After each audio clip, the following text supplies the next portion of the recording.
Bonjour, bienvenue dans ma bibliothèque. Nous sommes à Montréal le 7 septembre 2014.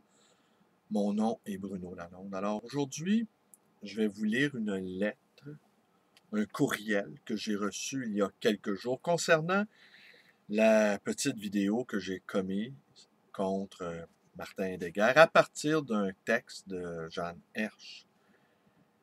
Et je vais tenter du mieux que je peux d'y répondre à cette lettre, à ce courriel.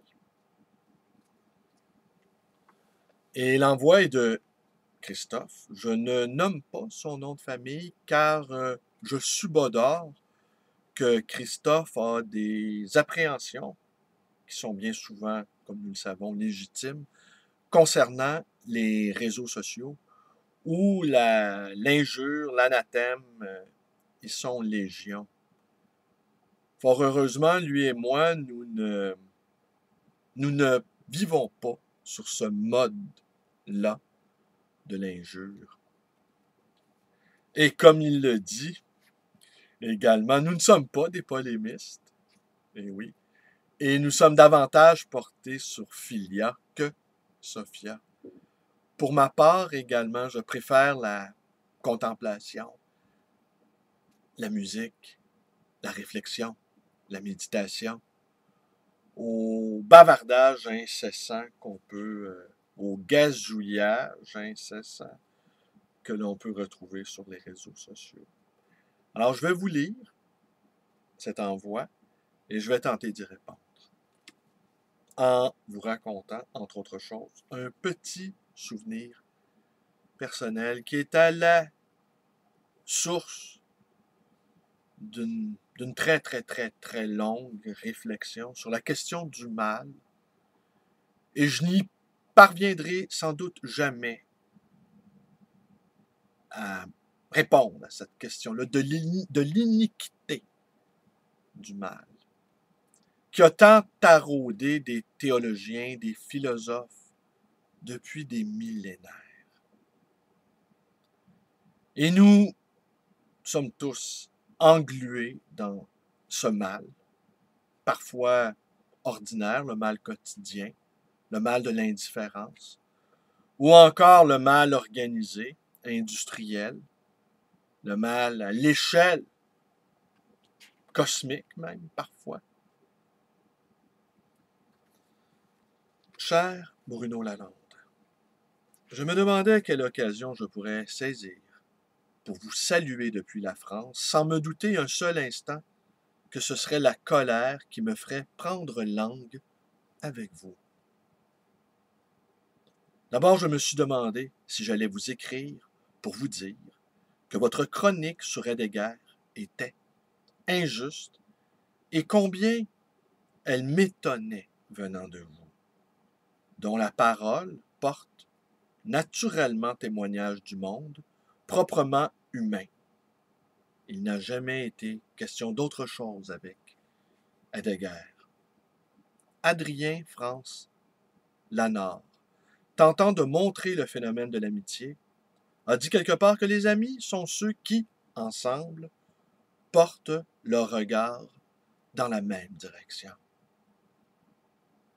J'ai parlé plus haut de colère. Je corrige. Il s'agit de frustration. Comme dans ces films où seul le spectateur est en position de savoir que ces deux êtres à l'écran, tout à leur commune cécité, sont faits pour s'aimer. Martin Heidegger et Bruno Lalonde figurent dans la même constellation depuis mon promontoire. Vous répondez à mon ami Philip Blackburn en mettant en avant votre possible mauvaise volonté. J'en ai été paradoxalement rassuré. Ainsi, vous ne claquez pas la porte au nez d'une possible justice. La question du nazisme ou non de Heidegger est cruciale, décisive. Passer outre serait le premier crime contre la pensée. Le second serait d'expédier le procès et d'envoyer l'œuvre au gibet en même temps que l'homme. Depuis l'époque où nous sommes, j'ose maintenant dire en pesant mes mots, ce serait commettre un crime contre l'humanité. Je vais faire vite, car il ne s'agit, dans l'urgence, que d'ébranler votre certitude de la culpabilité de Heidegger. Pensez-vous que Jean Beaufret ou René Char, résistants dans l'âme, aient pu devenir ses amis, amis comme peu d'hommes savent l'être, faute de l'envergure nécessaire, sans avoir fait le tour de cette question? Paul Celan lui-même a été pacifié par la rencontre qui le hantait. Dans une moindre mesure, puisque c'est la mienne, je peux vous assurer qu'il m'a fallu beaucoup pour y regarder, pour y voir clair. Si l'on prend la peine de lire Heidegger, disons, la lettre sur l'humanisme, comment s'imaginer Heidegger en Asie? Oui, il s'est inscrit au parti. Ce n'est pas la fin de l'histoire, c'en est le début. C'est maintenant qu'il s'agit de tirer tout cela au clair. Je ne vois pas mieux que donner la parole à Gérard Guest, dont nul, sauf la pire espèce de philosophe, l'usurpateur à la Onfrey, ne saurait mettre la probité et la profondeur de lecture en cause. Le titre de son tout dernier séminaire, car il semble qu'il faille lire Heidegger désormais dans la clandestinité, est Heidegger contre vent et marée. Si vous comprenez, cher Bruno Lalonde, que la véhémence de mon propos n'est guidée que par le souci de la justesse, celle de cette note bleue qui fait qu'il n'aura pas été en vain de chanter jusque-là, cette justesse qui m'a si souvent semblé être la vôtre, alors vous saurez qui vous venez de lire un ami fidèle, un ami dont l'exigence de sincérité n'a trouvé d'égal que chez trop peu, dont vous, manifestement. Ne doutez pas que la pensée de Heidegger soit insincère. Vous seriez traître à la vérité du doute, même, qui ne doit s'attacher qu'à traquer l'erreur et l'illusion. Peut-être dans les failles de nos cœurs humains, trop humains. Cette lettre est probablement trop longue, elle est à peine relue, et vous est adressée avec la célérité complice de la technique. Vôtre, Christophe. D'abord, je vais vous raconter une toute petite anecdote, justement, qui est probablement un des moments, un des actes fondateurs, si je puis dire, pour parler savamment, de ma propre quête intellectuelle. J'étais tout petit enfant, 8 ou 9 ans. Ma mère, qui était elle-même une enfant lorsqu'elle m'a mis au monde, lorsqu'elle m'a jeté au monde, et j'étais déjà un être fait pour la mort, n'est-ce pas? Dès qu'on est né, on est assez vieux pour disparaître.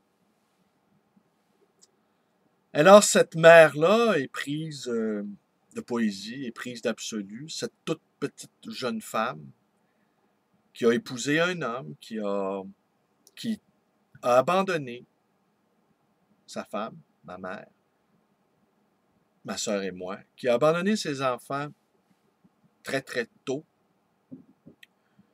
J'ai mis longtemps à m'admettre que cet abandon-là était un acte d'amour, car mon père, se sachant inapte à la paternité, avait jugé bon de se retirer de notre vie. Certains jours, il m'arrive de penser que cet abandon-là, au nom de l'amour, est un pur scandale. Il m'arrive également de penser que on ne peut penser cette chose-là sans en être horrifié. Mais un être néfaste, un être qui se sait néfaste, qui se sait nocif, qui se sait toxique, qui se retire sur la pointe des pieds de notre existence pour ne pas la saccager, cette existence-là, n'est pas tout à fait un être mauvais, assurément. Mais ce genre de... Comment remercier ce genre de geste d'amour-là? Je me pose encore la question, Christophe. Donc, ma mère, un jour, elle m'a conduit chez une dame qui habitait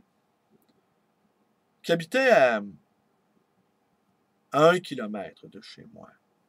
Nous habitions sur la Ontario, dans un quartier déshérité de Montréal. Et en haut de ce qu'on appelle la côte, vous connaissez peut-être, Christophe, il y a le parc La Fontaine, et tout autour du parc La Fontaine, il y a des maisons qui, elles, sont plutôt luxueuses. Elle m'a donc invité chez cette dame-là, qui habitait l'un de ces appartements. Et cette dame était une juive polonaise rescapée des camps d'Auschwitz. Mais à 8 ans, 9 ans, tout au plus, je n'avais absolument aucune idée de ce que pouvait être un camp d'extermination. Et encore aujourd'hui, j'ai beau déployer toutes les facultés d'imagination empathique dont je suis capable, mon imagination se bute aux parois de l'horreur. Je n'y parviens pas. Ça reste pour moi une horreur abominable dont nous n'avons,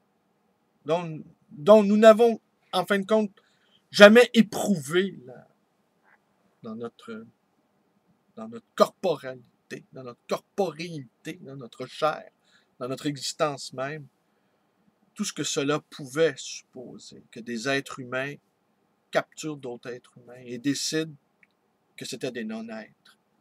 Nous n'avons pas non plus d'idée de la souffrance physique, de la souffrance morale. Nous avons eu beau lire Charlotte Delbo, nous avons eu beau lire Jorge Semprun, nous avons eu beau lire tous ceux qui ont Primo Levi,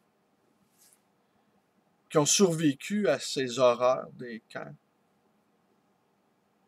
Nous sommes impuissants à nous mettre dans la peau et nous sommes impuissants à comprendre ce qui s'est passé. Alors donc, cette dame-là m'a invité dans son salon pendant que ma mère s'était retirée dans une autre pièce. Je nous revois, elle et moi, dans ce salon-là, plutôt richement décoré, avec de grands rideaux rouges, lourds, qui masquaient la fenêtre, les fenêtres panoramiques donnant sur le parc. Et elle a entrepris de m'expliquer un homme et son peuple et ses fonctionnaires avaient entrepris de les supprimer. Et elle m'a montré, elle a exhibé devant moi son bras où on pouvait lire les chiffres, la marquant comme du bétail humain qu'elle était. Une expérience assez étonnante pour un garçonnet nord-américain, parce que nous, Nord-Américains, nous ne savons pas ce qu'est la guerre, pas du tout.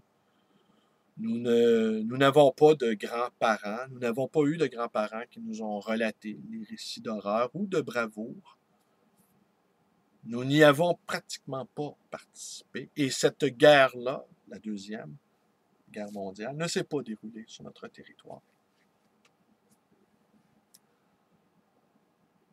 Vous vous doutez bien, Christophe, qu'à partir de ce moment-là, et par la suite, eh bien, toute mon adolescence, une partie en tout cas, des lectures de mon adolescence, ont été consacrées à ce mystère du mal, l'iniquité du mal. Et même si j'approche d'un âge, on va dire avancé, je ne crois pas avoir avancé d'un iota dans ma réflexion. Et cette question-là du mal qui a taraudé des philosophes, des théologiens depuis des millénaires, nous ne sommes pas en mesure encore d'y apporter un éclairage suffisant. Je pense que nous devons la réfléchir, cependant, avec le plus de diligence possible, avec le plus de célérité possible, avec le plus d'attention, avec le plus de minutie dont nos esprits sont capables.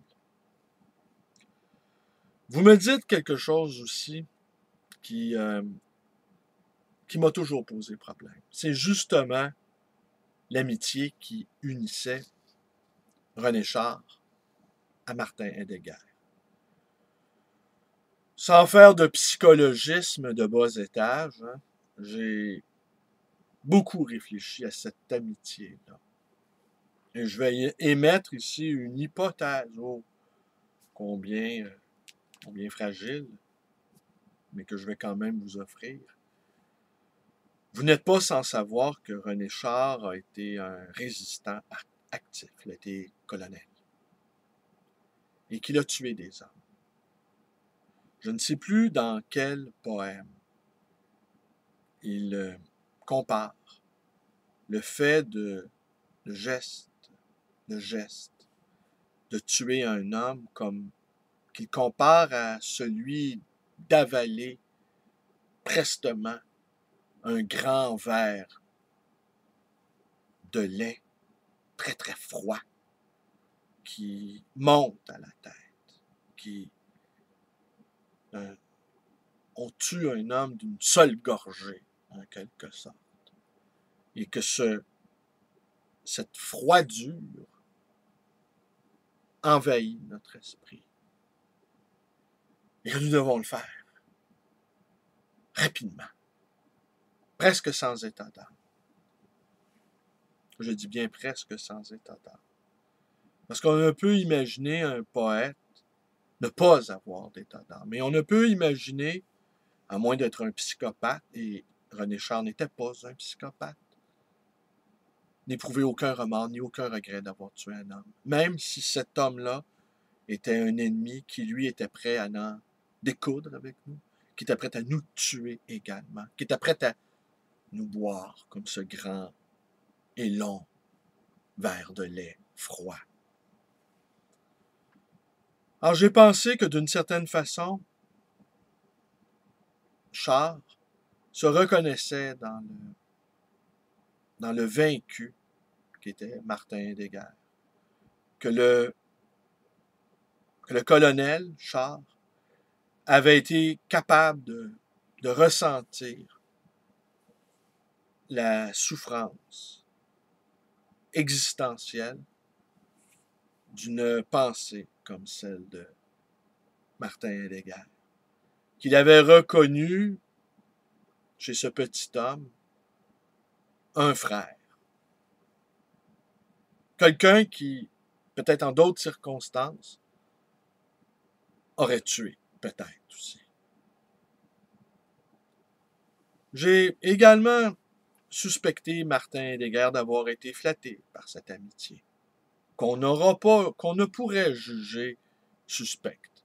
Parce qu'effectivement, René Char est un homme au-dessus de tout soupçon, sans aucun doute. Et que cette amitié-là entre les deux hommes a rédimé, en quelque sorte peut-être, si faute il y a lieu, la faute originelle de Martin Heidegger. J'émets ici cette hypothèse, qu'au fond, les deux hommes avaient été liés par le vaincu et le vainqueur. Celui qui avait perdu et celui qui avait gagné sur le même champ, au fond.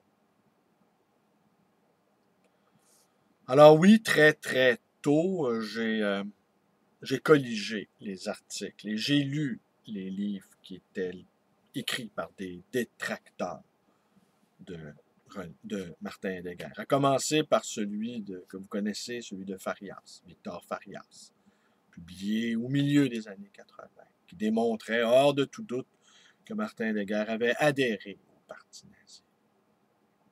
Cela ne cessera jamais de m'étonner non plus de penser que la majorité des universitaires, j'entends par là ceux qui enseignaient à l'université, une majorité très, très importante, plus de 80%, étaient membres du parti nazi. Et pour moi, j'y vois là la préfiguration d'une inféodation de la pensée universitaire à la pensée technicienne.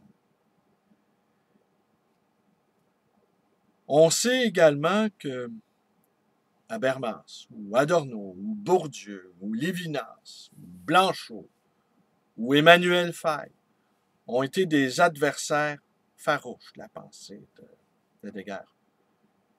Et un autre aussi qui, pour moi, a été très important, un adversaire très important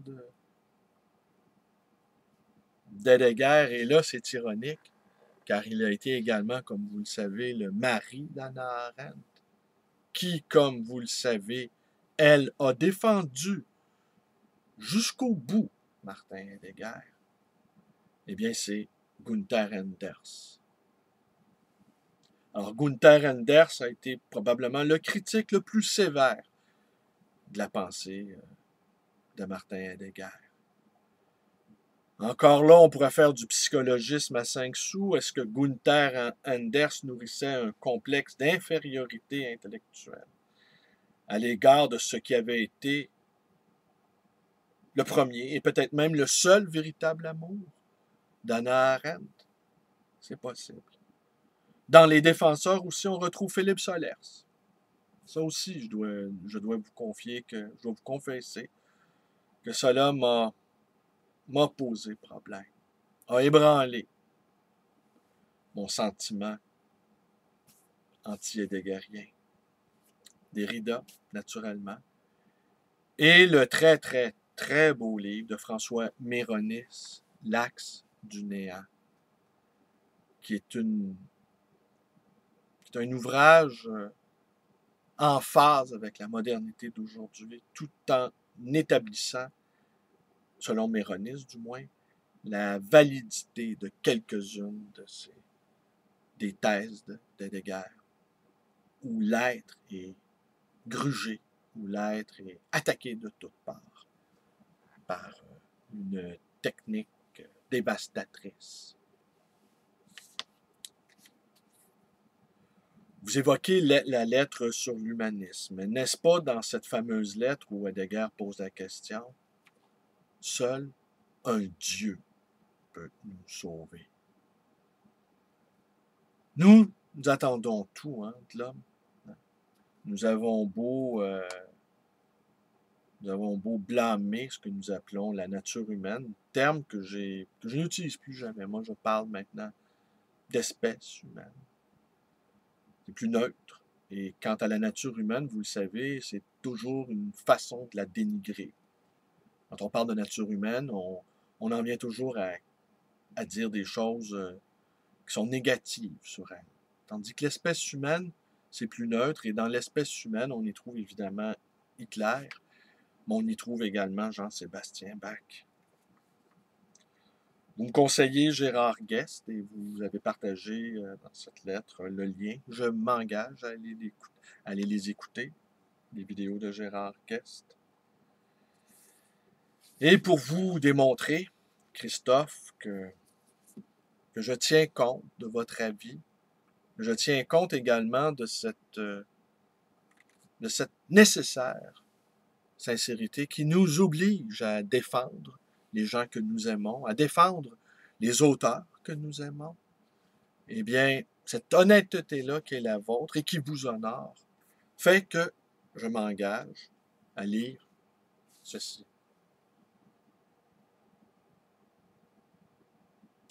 On me dit que la traduction d'Emmanuel Martineau est la plus juste, la plus près du texte, et que c'est celle-là qu'il faut lire.